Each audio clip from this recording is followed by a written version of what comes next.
Oke, kita akan mulai perkuliahan pada pagi hari ini ya. Di kuliah nomor 3 kuliah online yaitu aggregate planning, di mana perkuliahan ini merupakan perkuliahan yang terpenting dari sekian banyak perkuliahan karena di dalamnya berisi tentang bagaimana cara mengatur atau strategi pengaturan dalam manajemen operasi seperti itu. Oke, jadi idenya adalah bagaimana Anda mengatur suatu perusahaan untuk memproduksi barang dan jasa agar sesuai dengan keinginan pelanggan. Idenya itu. Tapi masalahnya di sini adalah bagaimana kita bisa mencapai suatu titik normal, ya, titik optimal maksud saya, di mana kita dalam arti perusahaan mempunyai keterbatasan dalam sumber daya manusia, sumber daya bahan baku dan lain sebagainya. Nah, di dalam aggregate planning ini disediakan ya cara-cara untuk mengatasi hal tersebut berdasarkan konsekuensinya, misalkan menambah pekerja bagaimana konsekuensinya, lalu kemudian melakukan subkontraktor atau ada lemburan bagaimana konsekuensinya dan lain sebagainya. Mari kita mulai. Baik, ini adalah outline-nya ya. Idenya adalah membahas tentang aggregate planning strategi, yaitu ada capacity option, demand option, dan mixing option. Nah, capacity option itu erat kaitannya dengan level inventory, demand option itu erat kaitannya dengan fokus kepada demand atau permintaan. Jadi segala sesuatu yang digunakan untuk memastikan fulfill atau dapat menyesuaikan demand. Jadi sering kita dengar dengan nama chase strategy atau strategi mengejar demand. Jadi idenya apapun dilakukan untuk dapat mencukupi kebutuhan demand, kebutuhan masyarakat atau permintaan. Nah, kalau level inventory ya idenya juga sama, mencukupi kebutuhan masyarakat, tetapi dia menggunakan level inventory. Kalau misalkan pekerjaannya itu banyak ya, jadi artinya adalah produksinya itu banyak, maka sisa-sisa yang separuh itu diberikan kepada demand ya. Nah, separuhnya lagi disimpan di dalam gudang. Nah, perlu diingat bahwa gudang itu memiliki yang namanya holding cost dan setup cost. Jadi biayanya sangat tinggi. Apabila disimpan di gudang terlalu lama, maka biayanya juga tidak worth it, tidak layak untuk dapat dijadikan sebagai acuan seperti itu, karena terlalu mahal. Oke. Lalu kemudian metode graphical, metode matematik, dan comparison itu adalah metode-metode aggregate planning, tetapi kita akan fokus ke dalam graphical dulu ya. Ya, contoh-contoh di dalam aggregate planning itu ada di restoran, hospital, dan lain sebagainya.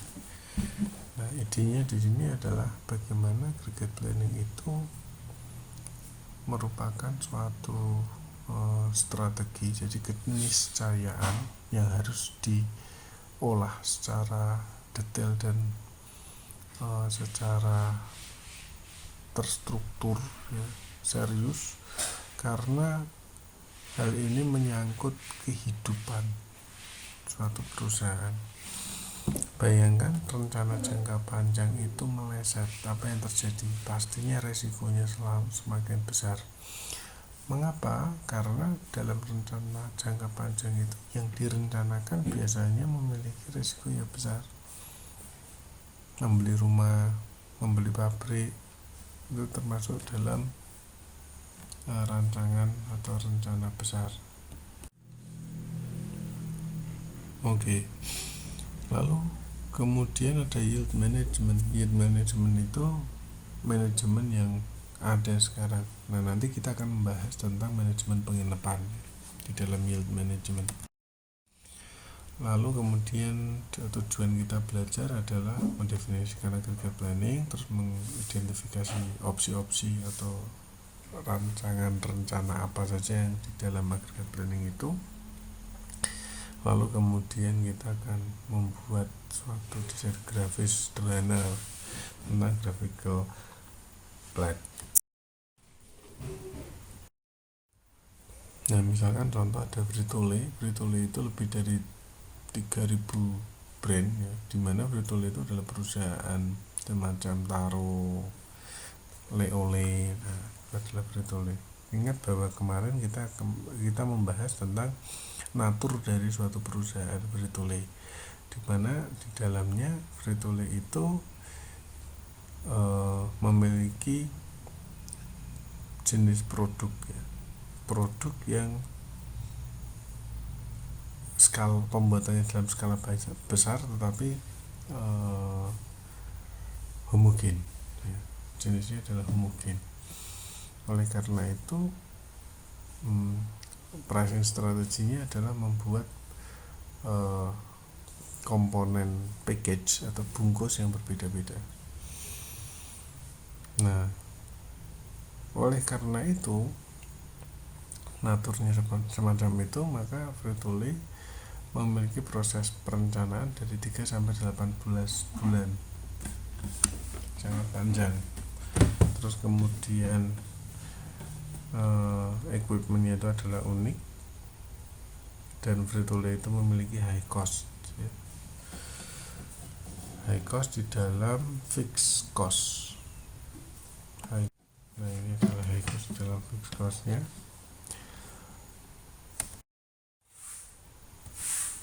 Nah, di profilnya berdasarkan historical salesnya, promotion local demand data, yaitu asal dari demandnya. Lalu kemudian setelah demandnya sudah beres, dicocokkan dengan kapasitasnya. Lalu kemudian setelah itu dibuatlah yang namanya aggregate planning. Jadi aggregate planning adalah kumpulan dari informasi-informasi yang tersebut di atas tentang sales dan tentang sumber daya. Nah, hasil dari aggregate planning ini akan dibagi menjadi quarterly atau catur bulan ya, buat bulanan sekali. Nah, tiap-tiap pabrik itu akan membuat rencana mingguan ya, untuk mendetailkan dari rencana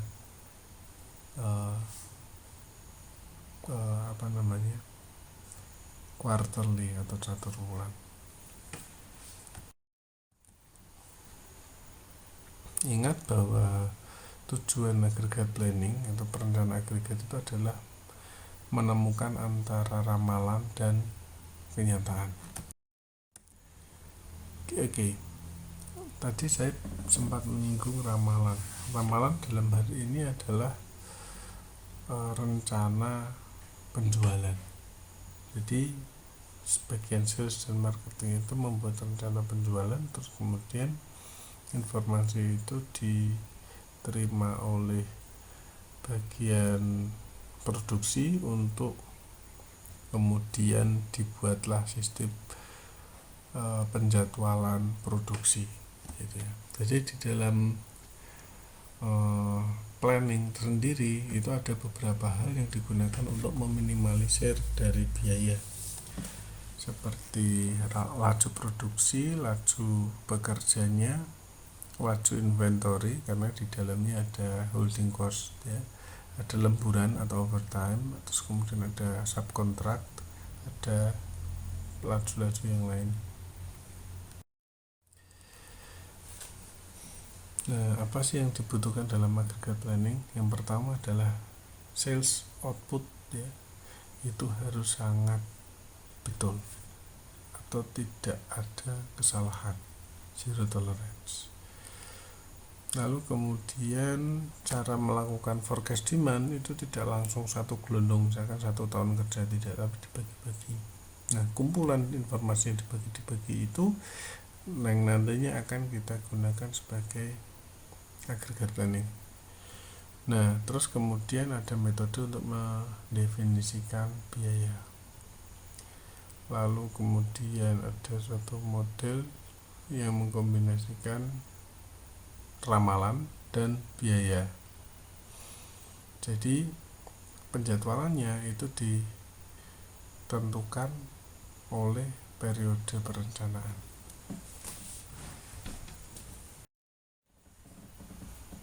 Jadi ini adalah planning horizonnya. Anda akan bisa melihat bahwa top eksekutif itu long term planning, jadi planning jangka panjang.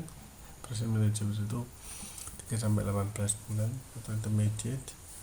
Nah, present manager tingkat bawah itu short term planning, jangka waktunya up to 3 bulan. Nah, di dalam short term planning ini itu terdiri dari detail planning apa saja aktualnya yang dapat dikerjakan oleh pekerja. Nah, misalkan ini adalah aggregate planning, ya, terdiri dari beberapa short term planning. Nah, gambar di sisi kanan Anda itu adalah produk pemotong rumput. Jadi kita akan melihat satu diagram, ya. Jadi diagram ini itu bercerita tentang bagaimana aggregate plan for production itu berfungsi. Nah, aggregate plan for production ini diinputkan dari beberapa proses. Yang pertama adalah demand forecasting, yang kedua adalah workforce atau pekerja management, jadi manajemen pekerja, pengaturan pekerja, subcontractor, ya, barang mentah, subkontraktor, inventory on hand, jadi yang inventory yang ada, lalu kemudian supply chain support, ya, jadi supply chain support itu seperti flow dari bahan mentah sampai menjadi bahan jadi, flow-nya seperti apa. Lalu kemudian adanya PPIC, ya, kontrol dari planning dan capacity decision. Lalu sebelum itu juga ada yang namanya product decision. Nah, output dari aggregate planning ini atas segala sesuatunya inputan itu diproses, itu adalah penjadwalan by day untuk pekerja dapat memproduksi barang. Barang apa yang harus dikerjakan pada waktu tertentu, itu adalah penjadwalannya. Jadi, planning agregat atau planning keseluruhan itu mengkombinasi beberapa sumber yang tepat menjadi hal umum, ya. Lalu kemudian hal umum itu akan dipisah-pisahkan, disaggregation, menjadi aktivitas-aktivitas harian detail. Harian detail itulah yang akan digunakan oleh pekerja untuk patokan memproduksi produk harian. Nah, kemudian strategi aggregate planning itu ada beberapa. Maksudnya gini, aggregate planning akan sukses apabila satu, menggunakan inventory untuk merubah kondisi menjadi stabil, tetapi itu terbatas. Terbatas terhadap apa? Terbatas terhadap kemampuan perusahaan. Nah, inventory itu dapat digunakan sebagai filter atau buffer ketika terjadi perubahan demand. Maksudnya gimana? Coba bayangkan ketika Anda mempunyai permintaan 100 benda, misalkan Anda adalah produsen pulpen, ada consumer yang meminta 100 pulpen. Oke, sementara kemampuan produksi Anda itu hanya 80 pulpen. Nah, alangkah baiknya apabila Anda punya persediaan pulpen. Sehingga 80 dari hasil pembuatan kemampuan Anda dan 20 dari persediaan Anda atau inventory Anda. Nah, itulah apa yang dimaksud menggunakan inventory untuk menyerap perubahan permintaan. Yang nomor 2, apabila ada permintaan yang mendadak, alangkah baiknya apabila Anda menambahkan pekerja untuk menyediakan tambahan produk. Besar kecilnya pekerja itu dianggap sebagai suatu aset. Nah, yang nomor 3, untuk mencapai urgensitas bisa juga dilakukan lemburan atau overtime. Nah, begitu pula sebaliknya, apabila produsen itu sedang lesu, maka perusahaan membuat idle time atau waktu standby. Digaji, tetapi mungkin tidak sebanyak gaji ketika pekerjaan ada full. Lalu, kemudian yang nomor 4 adalah menggunakan subkontraktor atau pihak luar dan menangani dengan seimbang yang namanya pekerja. Dijaga dengan seimbang yang namanya pekerja. Itu juga bisa sebagai strategi nantinya. Lalu yang nomor 5 adalah merubah harga. Contoh, ada orang beli Toyota sementara Toyotanya itu sudah penuh. Nah, si penjual Toyota mengatakan bahwa oke, kalau begitu boleh order tapi biayanya mahal. Nah, seperti itu. Nah, kita akan bicara tentang capacity option. Pilihan kapasitas itu idenya itu adalah seperti tadi, pergudangan, biaya, dan ketersediaan barang di gudang. Jelas tadi saya sudah menjelaskan mengenai peningkatan pergudangan, ya. Itu mengakibatkan barang yang tersedia di dalam gudang itu diprioritaskan kepada permintaan itu. Sementara sebaliknya, apabila permintaannya itu turun, maka haruslah di dalam inventory itu berbondong-bondong mengisi produk. Idenya sesederhana itu. Lalu kemudian bisa juga meningkatkan biaya atau kehabisan barang, shortage. Kehabisan barang di gudang, konsumen akan bisa saja mempunyai resiko pindah ke produsen lain atau kompetitor. Bisa juga dengan mengkombinasikan antara tadi capacity terhadap, yang maksud saya adalah capacity di dalam pergudangan, dan di sini adalah capacity dalam artian merubah-rubah yang namanya workforce atau pekerja. Ingat, ada training itu memakan biaya yang tinggi juga. Layoff atau pecat itu juga memakan biaya yang tinggi juga. Maka dari itu mengkombinasikan antara reward dan punishment itu adalah suatu tindakan yang bijaksana di dalam pengaturan workforce atau pekerja.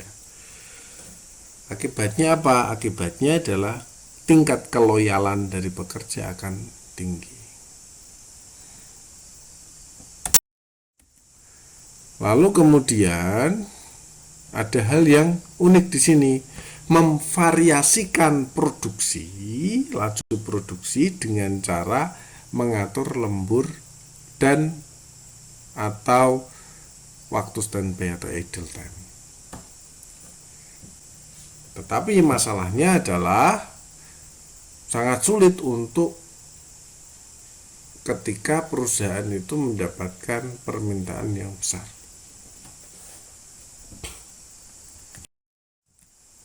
Subcontracting juga sama. Subcontracting itu ingat, mahal, memastikan kualitasnya juga sulit.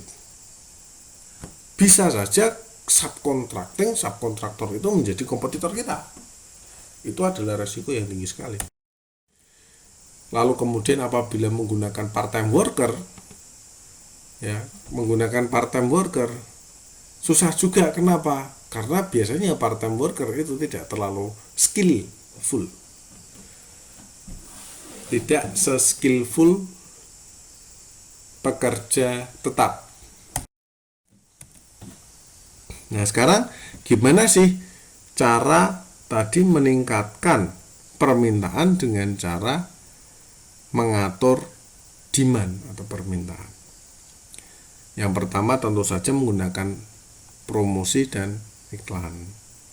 Lalu kemudian mencoba untuk menggeser demand menjadi ke periode-periode yang tidak banyak kompetitor. Nah, masalahnya konsumen mau enggak? Itu masalahnya.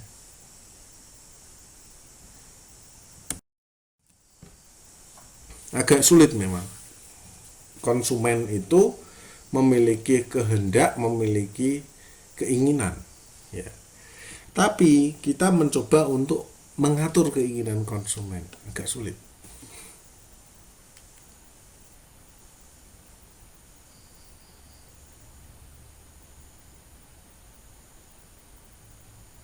Nah, kalau misalkan suatu kondisi di mana barang itu sudah tidak mampu diproduksi oleh perusahaan, sementara ada yang pesan. Nah, back ordering itu artinya adalah memberikan barang kepada konsumen, tetapi waktu tidak sekarang, tetapi di periode sales tahun depan misalkan. Sekali lagi, apabila ini berhubungan dengan keinginan konsumen, maka segala sesuatunya itu agak sulit untuk dipastikan adanya. Ya, karena kan hubungannya sama kehendak gitu. Ya. Lalu kemudian ada counter seasonal product, artinya adalah ketika satu jualan es batu pada saat musim panas, yang satu adalah jualan ronde ketika musim dingin. Nah, ketika musim panas es batunya laku, musim dinginnya rondenya laku gitu. Itu adalah counter seasonal mixing. Nah, di sini adalah opsi-opsi atau pilihan-pilihan aggregate planning. Ya, ada advantage, disadvantage gitu ya. Ada keuntungan atau kerugian seperti itu. Intinya adalah satu, misalkan charging inventory, keuntungannya itu adalah pekerjanya itu tidak di UT-UT, ya, tidak mengalami banyak atau sedikitnya pekerja. Kekurangannya itu adalah holding cost, ya, biaya-biaya yang berkenaan dengan inventory itu mahal sekali.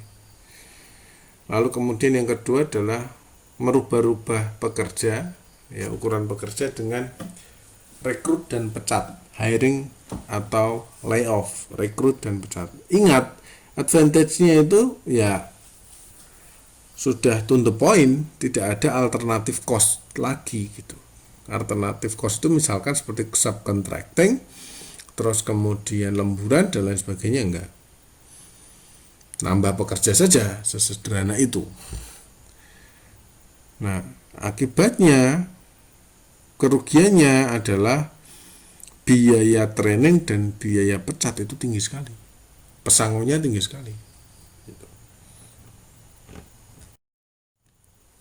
Lalu kemudian ada varying production rate to overtime, sudah saya jelaskan tadi. Ada subcontracting, saya jelaskan. Part-time worker sudah saya jelaskan. Influencing demand sudah saya jelaskan. Back ordering sudah saya jelaskan. Dia. Silakan teman-teman membaca sendiri tadi positif dan negatifnya. Jadi di sini kita bicara tentang metode untuk aggregate planning. Ada namanya mixed strategy. Mixed strategy itu ya artinya adalah Anda ngurusin capacity iya, ngurusin workforce iya, ngurusin promotion material iya, seperti itu. Lalu kemudian kita bikin suatu plan. Misalkan contoh C strategy, tujuannya adalah ngikutin demandnya bilang 300 unit ya 300, apapun itu harus 300, seperti itu adalah C strategi. Beda dengan wait and see strategi. Jadi ketika ada demand 300, tanya dulu sama operatornya, tanya dulu sama diri sendiri, apakah mampu memproduksi 300. Oh ternyata tidak mampu, hanya mampu 250. Ya 250 itu yang kerjakan. Yang 50 gimana? 50 dikembalikan lagi ke consumer. Gimana? Seperti itu. Di sini ada level strategi ya.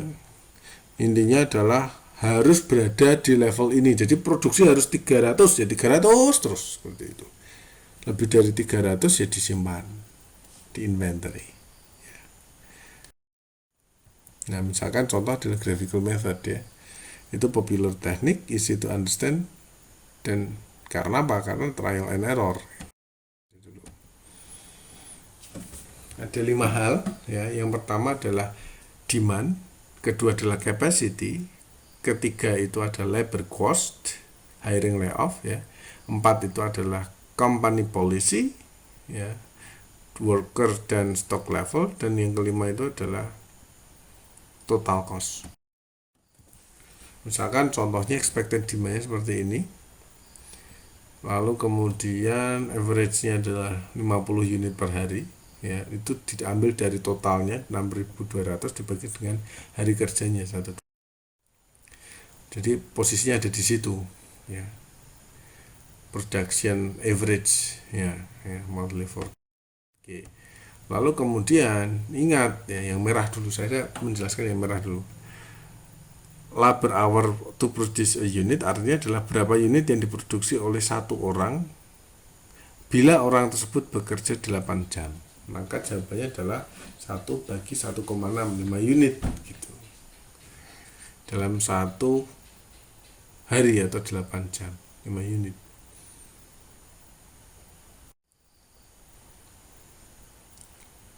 Lalu yang akan kita cari adalah produksi tetap 50 unit per hari pada 1 bulan berjalan. Itu adalah yang akan kita cari. Perubahan inventory-nya dan under inventory-nya seperti apa. Lihat warna merah. Di sini ini adalah yang warna merah adalah warna yang diinginkan. Ya, yang maksudnya yang akan kita cari ya, seperti itu. Lalu kemudian production 50 unit per day ya. 22 ya. 22 dikalikan dengan jumlah satu hari itu 50 ya. 22 kalikan 50 1100 dan lain sebagainya. Monthly inventory change berarti ya pergantian inventory ya. Lihat forecast demand-nya dengan production berarti sisa 200, ending inventory-nya 200 seperti itu. Begitu seterusnya sampai pada nilainya adalah 1850. Workforce to produce 50 unit per day sama dengan 10 worker. Ini adalah roofing supply, inventory changing, regular time, yaitu dapat dilihat dari calculation samping kanannya. Ya, totalnya adalah 18.450. Nah, totalnya seperti ini.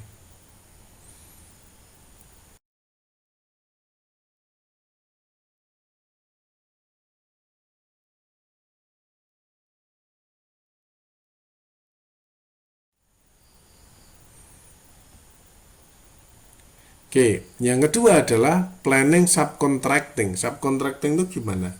Jadi artinya adalah kekurangannya akan diberikan kepada subkon. Minimumnya berapa? Minimum produksinya adalah 38 unit per hari. Maka posisi yang ada di situ yang lain harus di subkon.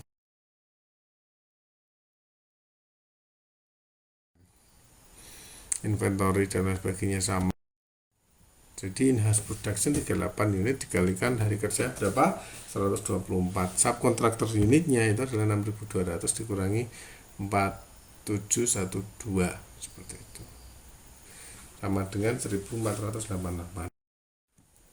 Sehingga biaya totalnya adalah 150.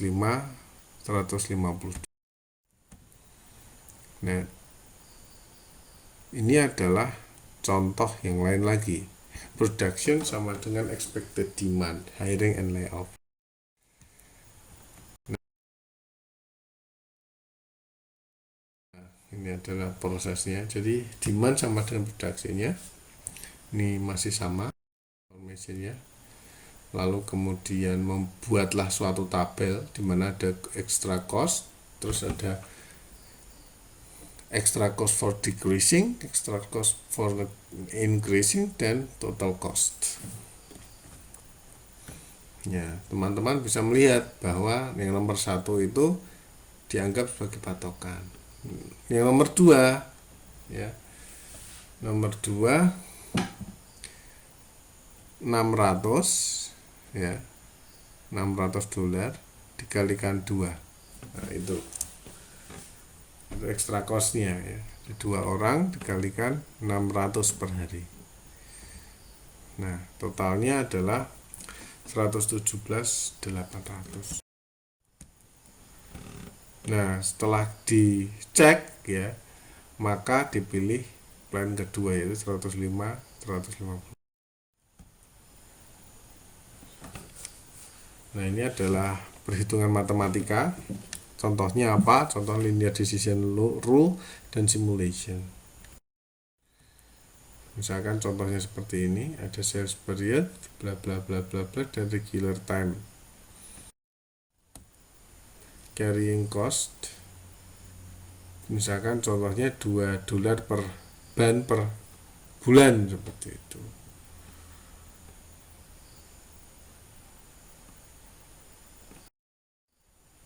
Lalu kemudian secara umum produksi harus dapat mengalokasikan biaya sel yang paling rendah tanpa merepoti kapasitas dalam demand. Jadi harus bisa mengatur produksi sekecil mungkin tetapi tidak boleh merusak demand. Misalkan contohnya ini adalah transportation example, ya. Misalnya saya tidak akan menjelaskan lebih banyak, hanya menunjukkan saja caranya seperti ini. Ini adalah model manajemen koefisien modal. Jadi intinya adalah sejarah dari suatu perusahaan untuk menghadapi hiruk pikuknya dunia usaha. Jadi biasanya mereka menggunakan intuisi, bukan menggunakan perhitungan. Lalu ada linear decision rule, ada simulation. Lalu, nah ini adalah pembagian, ya, graphical method, transportation, terus kemudian manajemen koefisien model, simulation, dan nah kemudian apabila kita melihat suatu fenomena bahwa produk itu tidak hanya tangible tapi intangible juga. Jadi ada yang namanya aggregate planning service di dalam produk-produk yang intangible atau services. Nah, artinya adalah accurate scheduling atau penjadwalan akurat terhadap pekerja itu harus ketat. Seperti itu. Lalu selain ketat, tetapi paradoksnya itu adalah worker skill-nya itu harus fleksibel. Gitu. Fleksibel dalam arti luas ini. Jadi fleksibel itu artinya adalah suatu kondisi di mana ketika pekerja itu harus menangani pekerjaan lain, dia mampu gitu. Dimana pekerjaan lain itu bukan bidangnya, dia mampu. Nah, itu adalah flexibility, mampu dan mau. Lalu kemudian ada service skenario, ya. Intangible itu misalkan kalau di restoran, hospital, PT UKM misalkan, lalu dan contohnya adalah law firm, ya best hour-nya, likely forecast medium hour-nya, dan worst medium hour-nya, seperti itu. Nah, 5 service skenario ya yang paling terlihat nyata adalah ketika Anda naik pesawat, airline industry. Bagaimana ramahnya pramugari ketika melayani Anda di atas pesawat. Nah, hal itu tidak serta-merta asal ramah. Ada suatu protokol tertentu yang mengharuskan pramugari seperti itu. Nah, sekarang adalah manajemen baru, ya. Tujuan manajemen baru ini adalah mengalokasikan sumber daya untuk konsumer pada level harga yang tinggi. Seperti itu. Caranya gimana? Caranya adalah mengkondisikan fluktuasi dari demand. Seperti itu. Lalu kemudian jangan lupa demand itu bisa disegmentasikan, bisa dipisah-pisahkan. Lalu kemudian kapasitas itu relatif fix, dan artinya adalah takaran, ya. Takaran dari suatu kebutuhan di perusahaan, ya. Kebutuhan di perusahaan harus sudah bisa ditangani. Nah, proses penanganan kebijakan tersebut, ya, yang tentunya kebijakan tersebut harus ramah dengan konsumen. Nah, oleh karena itu perusahaan akan membayar lebih dengan cara melakukan inventory planning atau inventory management system. Nah, oleh karena ketidakberubahan kapasitas di dalam perusahaan, maka yield management, ya, perusahaan-perusahaan yang tergolong yield management atau manajemen baru itu menggunakan strategi fixed capacity. Ya, misalkan contohnya adalah seperti ini, ya. Ini adalah contoh penginapan. Ini adalah contoh penginapan lagi, tambahan lagi.